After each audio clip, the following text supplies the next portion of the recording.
Janne on minun ystävä. Hän on suomalainen. Hän oli opiskelija Lankissa. Tänään minä haastattelen häntä kirkossa.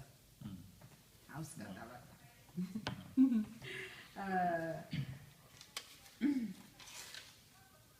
Kuka sinä olet? Mun nimi on Janne. Joo.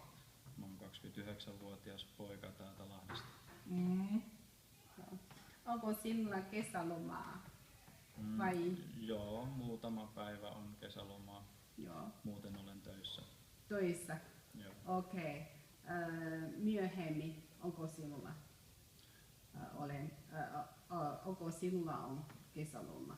On, heinäkuussa. Heinäkuussa? Joo. Okei. Missä olet työssä?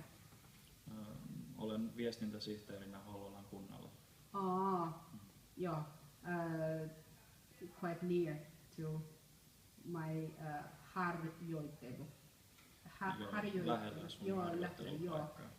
Terveystie. Joo, terveystien lähellä. Joo, kyllä. Mihin sinä matkaat, jos sinulla on kesälomaa? Tällä hetkellä mä en varmaan lähde ulkomaille, mutta haluaisin lähteä. Joo, haluaisitko mennä Kiinaan? Kyllä.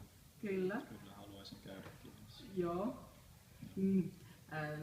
Ehkä minun kanssa. Joskus varmasti. Hyvä idea. Kiitos paljon. Joo.